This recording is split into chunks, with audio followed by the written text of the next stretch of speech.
اور مقطع سماعت فرمائیں کہ نسبت ہے مجھے. بسم اللہ الرحمن الرحیم. السلام علیکم ناظرین. پروگرام باتوں سے خوشبو آئے میں میں ہوں آپ کا میزبان منیر حسین مصطفی اور آپ دیکھ رہے ہیں آواز سٹی 49 نیوز. ناظرین کرام، آج کے پروگرام باتوں سے خوشبو آئے میں ہمارا موضوع ہے اقوام کا عروج و زوال. یعنی کہ کوئی بھی قوم جب ترقی کرتی ہے تو اس کی کیا وجوہات ہوتی ہیں، اور اگر ایک قوم زوال پذیر ہوتی ہے تو اس کی کیا وجوہات ہوتی ہیں. آج اس پر ہم گفتگو کریں گے. ہمارے ساتھ جو مہمان موجود ہیں سردار محمد علی قمر ڈوگر صاحب، صدر مصطفی تحریک لاہور ڈویژن، اور ان کے ساتھ ساتھ حضرت علامہ مولانا صاحبزادہ محمد طاہر منظور مرتضائی صاحب. میں ان کو خوش آمدید کہتا ہوں کہ آپ ہمارے اسٹوڈیو میں تشریف لائے. سب سے پہلے میں سردار محمد علی قمر ڈوگر صاحب سے سوال کروں گا کہ سر آپ بتائیں کہ تاریخی آئینے میں وضاحت کریں کہ قومیں کیسے عروج پاتی ہیں اور ماضی میں جن قوموں نے عروج حاصل کیا ان کے کیا اسباب تھے. بسم اللہ الرحمن الرحیم. سب سے پہلے تو میں آپ کا شکریہ ادا کرتا ہوں کہ آپ نے ہمیں اپنے اسٹوڈیو میں دعوت دی. تو مولوی صاحب، مسئلہ یہ ہے کہ جب کوئی قوم عروج حاصل کرتی ہے اس کے پیچھے اس کی محنت شاقہ جو ہے وہ موجود ہوتی ہے. جی جی. اور اس کے علاوہ وہ اپنا نظریہ حیات جو ہے، جیسا کہ ہمارا نظریہ حیات اسلام ہے، وہ اپنے نظریہ حیات سے جڑی رہتی ہے اور اس پہ استحکام کرتی ہے. جی جی. اور پھر اس کے علاوہ دوسری بات یہ ہے کہ اس قوم کے اندر اتحاد و اتفاق ہونا بڑا ضروری ہے. بالکل صحیح ہے. نظریہ حیات کے ساتھ ساتھ اتحاد و اتفاق اگر نہیں ہوگا تو وہ منتشر ہو جائیں گے. جی جی. تو اتحاد و اتفاق جو ہے وہ ان کو عروج حاصل کرتا ہے. اور تیسری بات جو ہے وہ تعلیم و تربیت ہے. جی جی. کہ اس قوم کے نوجوانوں کو تعلیم بھی دی جائے اور تربیت بھی. صرف تعلیم ضروری نہیں ہے، جی جی. تعلیم کے ساتھ ساتھ تربیت بھی ضروری ہے. بالکل صحیح ہے. کیونکہ تربیت ہی جو ہے وہ کسی قوم کو نہج تک پہنچاتی ہے. بالکل صحیح ہے. اس کے علاوہ ان کے اندر ایک دوسرے کے ساتھ اظہار و قربانی کا جذبہ بھی ہونا چاہیے. جی جی. وہ ایک دوسرے کے لیے اظہار کر سکیں، ایک دوسرے کے لیے اپنی اناؤں کی، اپنے مال و اسباب کی قربانی بھی دے سکیں. بالکل صحیح ہے. تو پھر اس قوم کو عروج کی طرف لے جانے سے، عروج کی طرف جانے سے کوئی نہیں روک سکتا. بالکل صحیح ہے. پھر موجودہ دور کے اعتبار سے یہ ہے کہ تحقیق و تحریر یہ ضروری ہے کہ ان کے اندر محقق پیدا کیے جائیں. جی جی. اور ان کے اندر لکھاری پیدا کیے جائیں جو ان کو ان کا ماضی یاد دلائیں، جو ان کے عروج کی داستان ان کو سنائیں. تو یہ بھی ضروری ہے. اور پھر اس کے ساتھ ساتھ دفاعی استحکام ہونا چاہیے. جی جی. کہ ان کا دفاع جو ہے وہ مضبوط ہو، کہ دوسری غیر اقوام جب ان پر حملہ آور ہوں تو وہ ان کا ڈٹ کر مقابلہ کر سکیں. بالکل صحیح. اور اپنی زمین کا، اپنے نظریات کا دفاع کر سکیں. بالکل صحیح. اور ذرائع ابلاغ موجودہ دور کے حوالے سے میں بات کر رہا ہوں کہ ذرائع ابلاغ کو مضبوط کیا جائے. اور ذرائع ابلاغ کے ذریعے جو ہے ان کی جو تاریخ ہے، ان کا جو ماضی شاندار وہ محفوظ رکھا جائے، وہ ان کے سامنے رکھا جائے تو وہ بھی قومیں عروج پاتی ہیں. ماضی میں ہم جب دیکھتے ہیں تو قوموں نے تحقیق و تحریر اور تعلیم کے ذریعے اور اپنے دفاعی نظام کو مضبوط بنا کے اپنے نظریہ حیات سے منسلک ہو کر اور اتحاد و اتفاق پیدا کر کے، اظہار و قربانی کے جذبات پیدا کر کے ہی عروج حاصل کیا ہے. بالکل صحیح.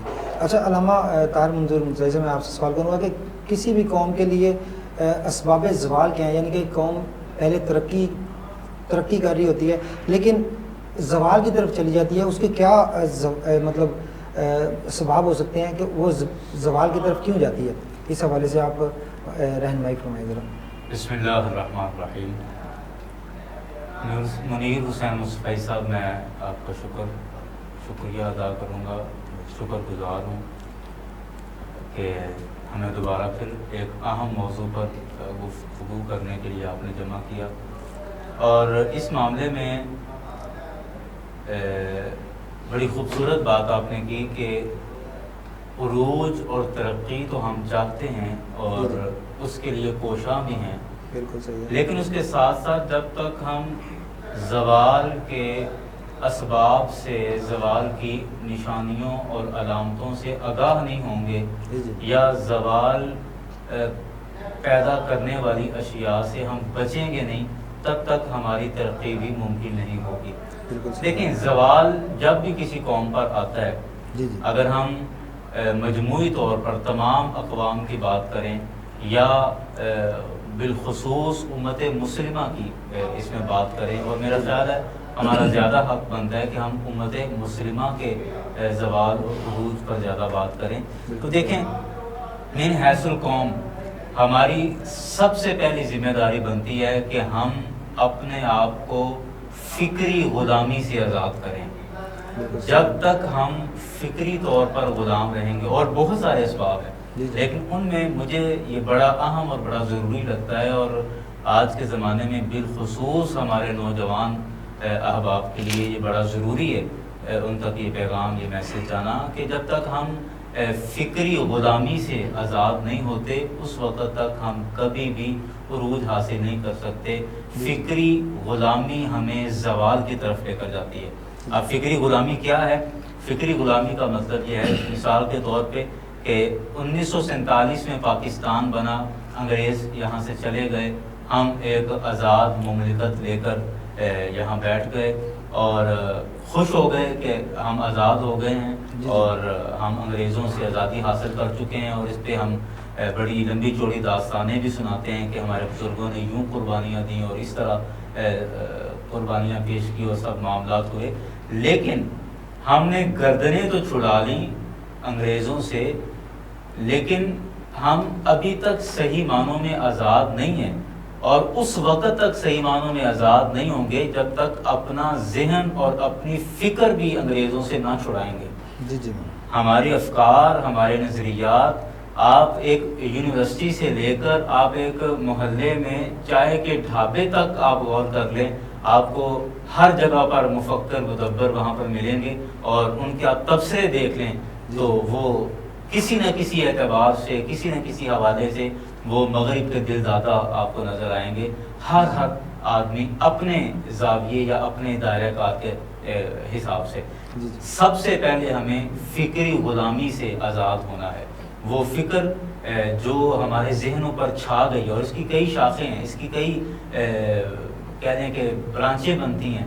مثلا اس میں سب سے بڑا مسئلہ ایک مسئلہ تعلیم ہے، کہ ہمارے ذہن میں یہ بات ڈال دی گئی ہے، ہمیں سمجھا دیا گیا ہے کہ صاحب اگر آپ نے نوکری کرنی ہے، اگر آپ نے پیسہ کمانا ہے، اگر آپ نے معاشرے میں فائنینشلی اسٹرانگ ہونا ہے، تو اس کے لیے آپ کو اسکول پڑھنا پڑے گا.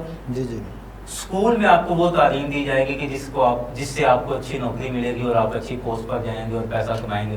اور دوسری طرف ہمارے اندر یہ بات پیدا کر دی گئی ہے کہ صاحب اگر آپ نے بس درویشی والی اور مسکینی والی زندگی گزارنی ہے تو آپ مدارس کی طرف چلے جائیں، آپ بچے کو عالم بنا لیں، حافظ بنا لیں، تو پھر وہ تو یہ جو دوہرا تعلیمی نظام ہے، اس تعلیمی نظام نے بھی ہمیں فکری غلام کر دیا ہے. فکری غلام کر دیا ہے کہ ہمارے انگریز کے آنے سے پہلے آپ تاریخ پڑھ کے دیکھیں، سردار صاحب فرما رہے تھے کہ جب تک ہمیں تاریخ کا پتہ نہیں ہوگا تب تک ہم ترقی نہیں کر سکیں گے. آپ تاریخ بھی چھوٹا کے دیکھیں، انگریز کے ایسٹ انڈیا کمپنی ادھر بر صغیر میں بنانے سے پہلے کہاں یہ دوہرا تعلیمی نظام تھا. تو یہ انگریز کی ایک پیداوار ہے اور پیدا کردہ یہ ایک بیماری ہے جو ہمارے ذہنوں میں آ گئی کہ یہ دینی تعلیم ہے اور یہ دنیاوی تعلیم ہے. اسی طرح اور بہت ساری چیزیں، آپ سیاست کو اور دین کو دیکھ لیں، اس اعتبار سے بھی یہ بھی فکری غلامی کی ایک علامت ہے کہ ہم نے سمجھ لیا ہے کہ سیاست ایک الگ چیز ہے اور دین ایک الگ چیز ہے. حالانکہ اقبال نے بڑا واضح لکھا اور دونوں پہ لکھا کہ، اور اقبال نے کہا جدا ہو دین سیاست سے تو رہ جاتی ہے چنگیزی. اور جو ہماری دوسری تعلیم ہے اور دوسرے جو ہماری فکری غلامی جو ہمارے اوپر مسلط کر دی گئی ہے، یا ہم نے خود اس کو قبول کر لیا ہے یا ہم اس کے عادی ہو چکے ہیں، تو اقبال نے کہا کہ ملا کو اجازت ہے جو ہند میں سجدے کی، ملا کو جو ہند میں ہے سجدے کی اجازت، نادان یہ سمجھتا ہے کہ اسلام ہے آزاد. تو یہ جب تک ہم اپنی فکری غلامی سے نہیں نکلیں گے تب تک ہم معاشرتی طور پر ہر اعتبار سے ہی ہم روح بزوال رہیں گے، زوال پذیر ہوتے رہیں گے، اور بہت سارے اسباب ہیں لیکن ہمارا وقت خیر مختصر ہوتا ہے، اس لیے یہ ایک بڑا اہم سبب تھا زوال کا کہ ہم فکری غلام ہو چکے ہیں۔ اللہ تعالیٰ ہمیں فکری غلامی سے نجات عطا فرمائے۔ ناظرین، ہم اس موضوع پر مزید گفتگو کریں گے ایک بریک کے بعد، ہم ملتے ہیں دوبارہ، ہمارے ساتھ رہیے گا۔